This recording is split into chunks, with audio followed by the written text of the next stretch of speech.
Welcome to Get Real with Jack and Cindy, where the stories are polished and the advice isn't trendy. We talk houses, markets, and the life that happens in between. The wins, the screw-ups, and everything unseen. If you're sitting on a 3% mortgage, could you actually take that mortgage with you to your next house?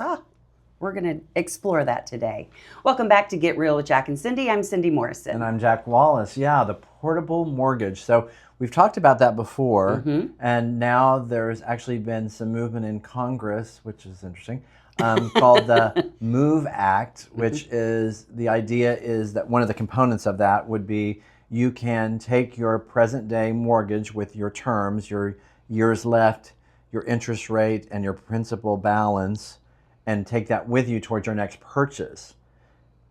Interesting. Let's talk about the advantages first. Well, first of all, it's, if you're at 3%, that's why a lot of people haven't moved. The golden handcuffs idea. Yeah, because they're in their house. Why would they move, unless they needed to or just really wanted to? I have 2.75. Yeah, so and we're under 3% as well. So to go up in a house would double my payment. And it didn't even have to be, of course, those people who bought during COVID when the rates went down so low. A lot of people refinanced. That's Absolutely. what we did. Yeah. So you've got a lot of people with a really low interest rate. So inventory, we're pretty good in inventory right now in Tulsa, but for so long it's been so low because nobody wanted to leave those interest rates. But it's not just inventory, because you also have those people that are not in demand of purchasing because they are going to stay where they are. So there's a twofold. You could open up inventory, you could open up demand because of the people that are staying on the sideline because, like us, why would you unless you really needed to move? Right. Because it would be such an expense that would be,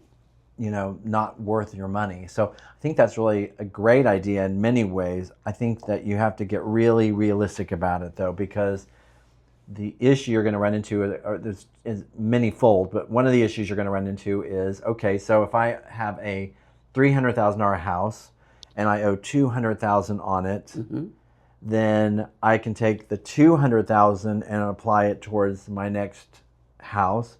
But let's say I go up to a $400,000 house, suddenly I've got to make up the difference between the $200,000.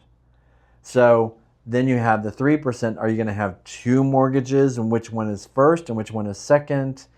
So I think that's number one. That's an issue they'd have to really work out, and I don't know what the answer would be with that. And then the other thing is it going to be, every finance has an investor, right? So would it be of advantage to those investors to do that because they can do a new mortgage and get more money?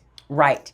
And we've talked about that in past episodes. Yeah. Because, if you can sell somebody, a 7% interest rate rather than them carrying on their 3%, that's a big difference in money for them. That's driven by market investment based on the 10-year Treasury note, right? And the offset that you have in investors. So I think that's really tricky. Plus, then you have one, like the $200,000, is that going to a 30-year term? But then you've got 18 left on the 3%. And then, so I think there's so many things. My thinking, which I've not heard anyone talk about this, and I was actually just talking to some of our finance people about this, is it would almost make more sense to do like where the company that has that 3% does an averaging out for you, and they say, okay, so this is what you have left with us.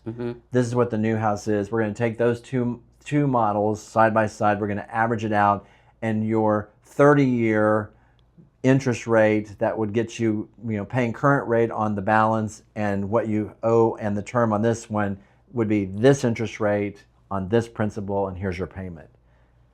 That would be, it wouldn't be a hard formula for someone, not me, or somebody to come up with that averages it out. Right. It starts a brand new instrument. So then you have the terms, which is what the investors want, the longest terms, right? So then you have the 30-year terms. You have the better mortgage rate that averages out. And then, anybody that's going to go to the next house, they're not going to get 3% for the rest of the balance. Right. So that would kind of accomplish that. So to me, that would be a better model, but I don't know how they would go about doing that. Yeah. And originally, when President Trump had brought this up quite a long time ago, and love him or hate him, he's very polarizing. He has been in real estate a very long time. So, hopefully you can bring that knowledge to the table and know how important real estate is to the economy. Yeah. But, hopefully. Hopefully. But, I had kind of thought when this first came up that you would just be able to take that interest rate you currently have into your next mortgage. That wouldn't make sense. Right. Because if you do that, then then we just reset the clock on interest rates. Right. And I think that's where, I think that's what I couldn't figure out. It's complicated. At first. It's very complicated, and I'm not sure. I think this one is going to be a sink or swim, and I'm not sure it's going to swim because I think it sounds great. And I think, what I would say, okay, let's say I have a lot of cash, which a lot of people do. So if I have a lot of cash and I've got a 3% interest rate for this amount of money, and I could go over to this house and just take that loan over there, finish it out, and then spend the rest of my cash to make it, I think it works. So if they're wanting to do a model like that, which then kind of makes more people like cash buyers, but without the full cash buy, that to me would make sense. And I think that we could see that. And that would open up for a lot of people because there are a lot of people that they have cash, but they don't have that much cash. You know what I'm saying? So, so I think then it would make them competitive with those cash buyers. So. And probably in that scenario, a lot more likely for people who want to downsize. Yeah, that they absolutely. would be That's a great point, Cindy. interested in doing that. Yeah. Or, if you haven't owned your home that long and your loan is still pretty big, if you've owned your home for a long time and you don't have much loan left, I don't know if that would help you move. I like what you were just saying, though, because I think that's the one thing that we have so many downsizers and we have so many baby boomers who are not moving because of this, that if you gave them that, okay, if you go down to a home that is half the size and half the price of what you're in now, and your mortgage then would go over to that, and then you could be freed of the maintenance and all that of this more expensive home, but keep your payment where it is, that would actually make sense. Because right now, a lot of times if you're in and you're only going to finish out the terms that you've already worked, so you're not Sure. giving up 15 years and starting the clock over on a 30-year or whatever, however long you've been there. That actually makes more sense for that demographic. And that's a very, very large demographic. And then that frees up the inventory for the younger buyers who are saying they can't find anything because there's no inventory. So that might actually get those baby boomer Gen X people to do something. That's actually could be the more effective, where it's like a downsizing instrument. And we have to remember where we are right now in interest rates, the 6-7%, right in there somewhere. Also depends on your credit score and some other things about what your specific would be. You need to talk to a lender, but that's not a high interest rate. Yeah, it's my historically, mom, my mom was selling real estate normal. When it was 18 and 19%. I was selling it when it was almost that. I was. Were you really? Yeah, like 16, 15. Yeah, when I first started.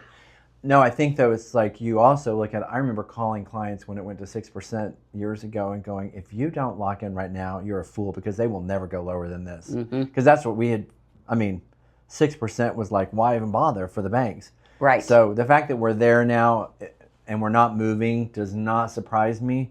And now the other thing too is you've got over 60% of people have above 3.5% interest rates. We're starting to flip that over. So some of this is becoming a moot point, but that would for that niche. 35% of the population isn't a big number. Right. So yeah, I just think, now we're starting to, like it here in Tulsa, our inventory is pretty good. And I think it's because more people are over that 3.5 than under it. I think that's very true. And I think that it's like, people, I hate to shock anyone, but people die, babies are born, you get married, you get divorced, you have a change in career, income, things happen. Yes. And you don't have the luxury of saying, well, I'm just not going to move. And so we're starting to see years and years of those kinds of moves and transactions, and that's where our inventory is right now. Taking us 6 years to get there. And then you have new people who have been coming into the market over the last 2 or 3 years that were first-time home buyers or haven't been in the market for a while, who got the higher interest rate. So it is modulating and balancing out. I think the reality is right now we have a bigger issue, the expense of a house. Yes. That's really, like, all this is nice and it's something to think about, but the real problem is the expense of a house.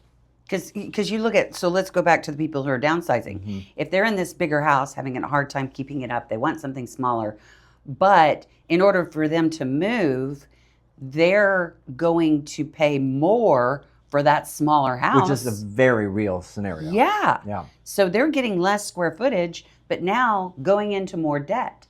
So, perception is reality. So, I know that you're 6%, we go 6 and 7%. Again, you have to realize that is a relatively low number, but we saw the 2.5% and 3%. Right. And so we tasted the candy. So we're in that transition. We're definitely in that transition. And so then the other side of it is like moving these over, does it free us up from that? Does that get us out of that chain? Does it keep us in that chain? I mean, like, I think there's a lot to look at when it comes to all that, but even like. But I love that they're looking into it. That I do too. Looking at options. And I think we're going to have to. It's going to have to. If prices aren't going to go down, I mean, I don't think they're going to go down much. I think that's where we are. So we have to come up, and you have to look at how we can get people. Our passion is getting people into homes that that the American dream. We believe in that. Yes. Not because it's our business, but because we believe in that. And so I think that's all great. But we also just went with to look at granite for new construction because it's about to get a huge tariff on it. So it's like, okay, well, that's now going to make that component of new construction even that much more expensive. Again. So we're doing things, yes, to do this, but then we're also doing things that are causing the builders, like, everyone thinks the builders are making so much money because the housing got expensive. They're making less money because things are getting so expensive with tariffs and with increase in chain, supply chain. So, I don't know what has to give. Something's got to give for those prices to come down to match what people's wages can afford. Well, even like with the builder situation, it used to be no big deal in a new construction to write into the contract that the builder would fence it in for you. Oh. Now, wood is so much more expensive.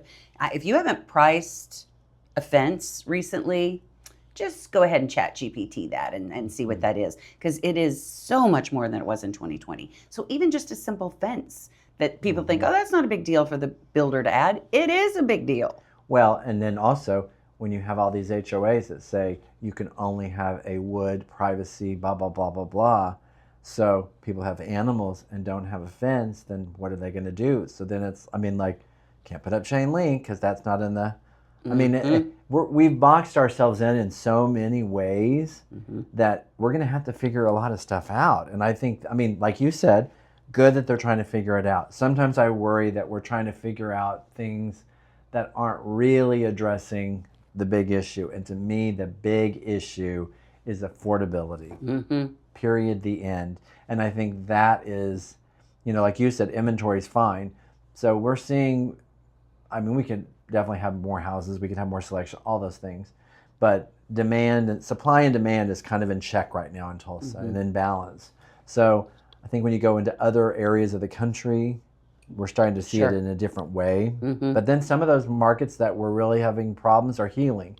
So maybe it's kind of happening on its own anyways, but I do think it's worth looking at. And the hemorrhaging that was going on in California, I don't have as many California buyers coming into Oklahoma now like we did 2020 and the past few years. Yeah, I think I'm almost more worried about us finding ways to make younger, newer, first-time home buyers be able to afford homes.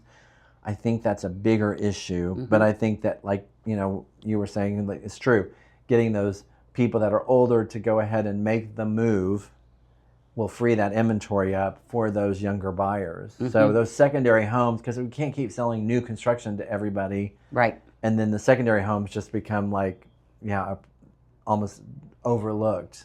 Absolutely. So that could be interesting. I think that's an interesting thought. And we're making that huge wealth transfer that's happening now, but that's also going to be a real estate transfer, right? Because all those people that have stayed aged in place in their home now are going to be moving out of those. And so how do we go about that? Because that's going to be a big transition. Absolutely. Interesting. Well, yeah, I just, it's always important to, keep an eye on what's happening in Washington. Like I said, I think this new bill is interesting.